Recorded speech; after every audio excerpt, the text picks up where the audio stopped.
Halo teman-teman semua, selamat datang kembali di channel ini. Pada video kali ini kita akan membahas bagaimana cara ketika teman-teman ingin berinvestasi di pasar modal atau ya investasi saham.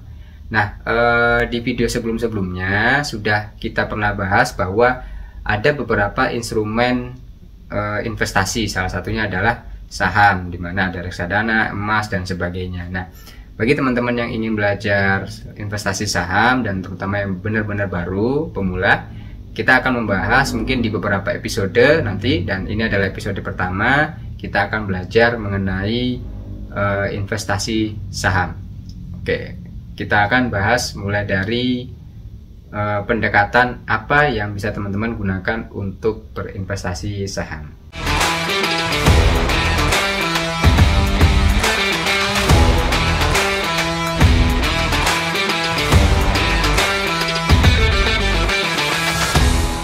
Oke, kita akan membahas mengenai dua macam pendekatan ketika teman-teman berinvestasi saham. Dan sebelum teman-teman nanti mungkin berpikir untuk lanjut ke episode-episode berikutnya yang nanti akan saya buat, saya mungkin akan sedikit menggarisbawahi bahwa yang akan saya jelaskan ke depan-depannya akan lebih bagaimana melakukan investasi saham melalui pendekatan fundamental. Karena bagi saya itu akan jauh lebih dapat terukur dan dapat dipertanggungjawabkan, lebih, ya menurut saya itu lebih masuk akal ketika teman-teman berinvestasi di saham.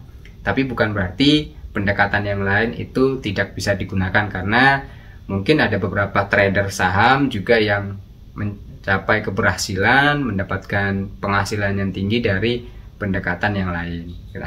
Dua pendekatan ini salah satunya adalah pendekatan fundamental yang seperti saya sebutkan tadi, yang akan lebih banyak saya bahas. Nah, apa sih pendekatan fundamental ini?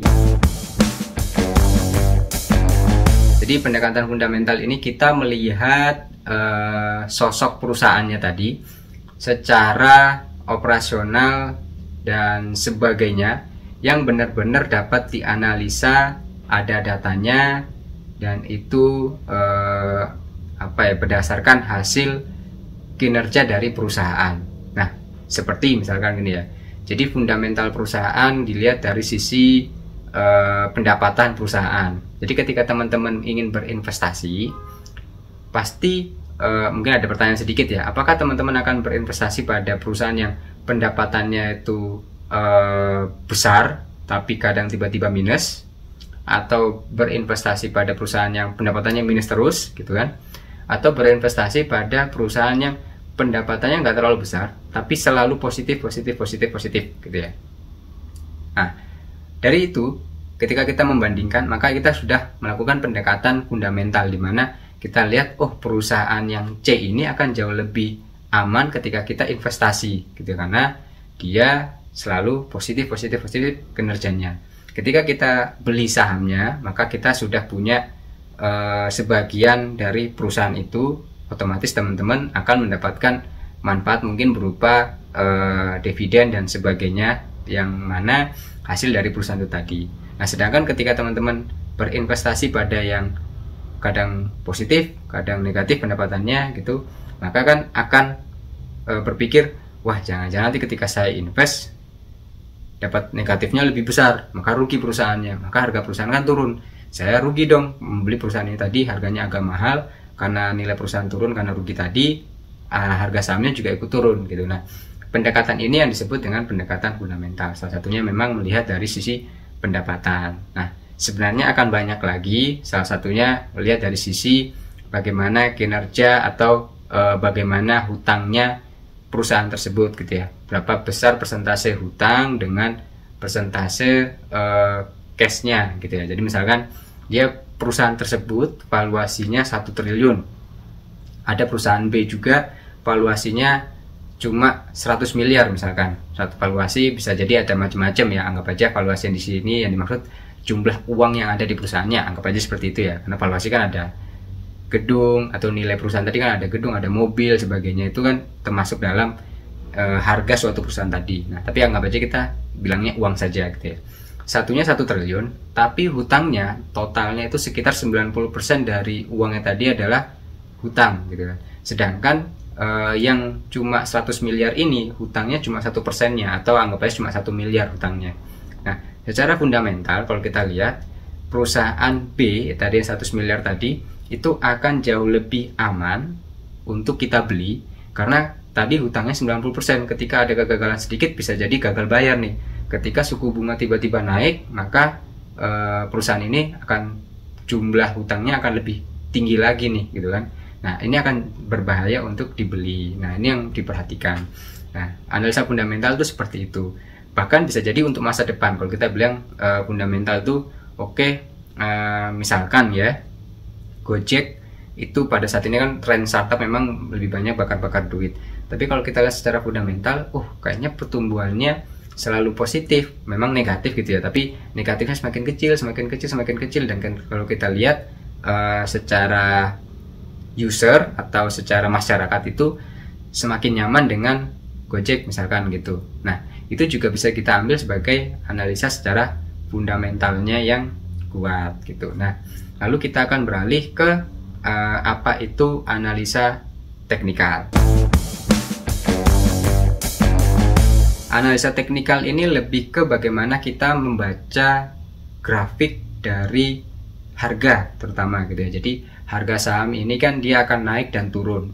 Naik dan turun itu pun berdasarkan tren permintaan dari pasar dan penawaran dari orang-orang yang ingin menjual sahamnya. Misalkan ini adalah logika sederhana dari orang-orang teknikal atau fundamental juga bisa gitu. Sederhana sekali gitu ya.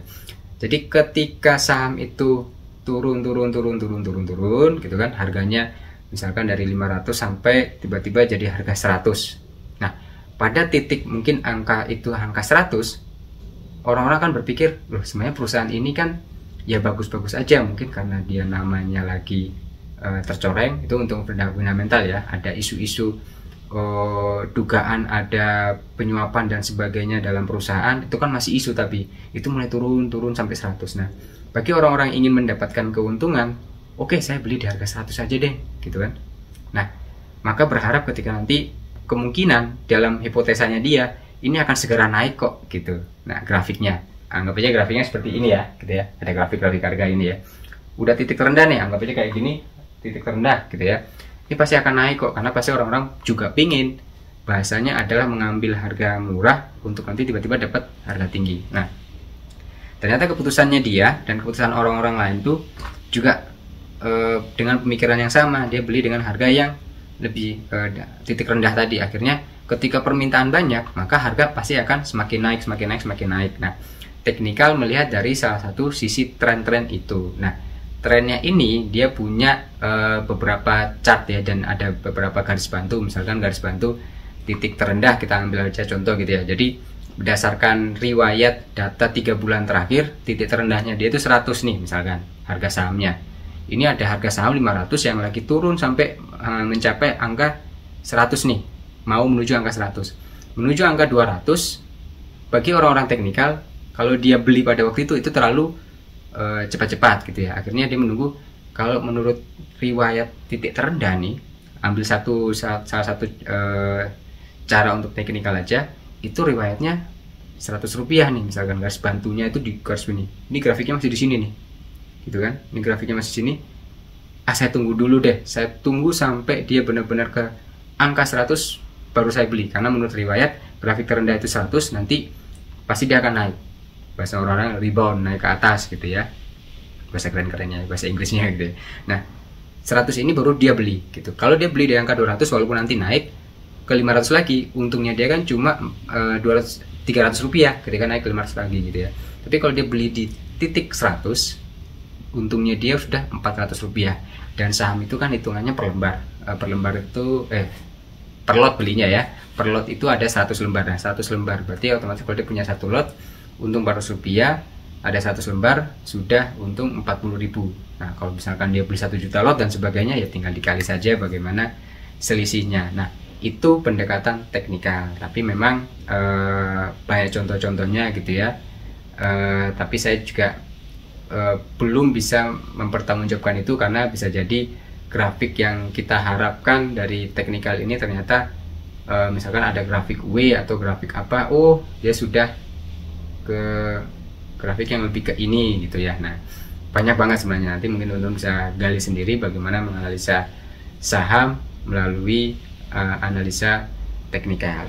Itu aja untuk bagaimana kita tahu pendekatan ketika teman-teman ingin terjun ke investasi saham.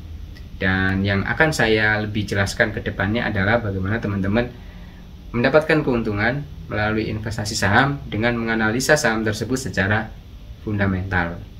Sekian, sampai jumpa di video berikutnya.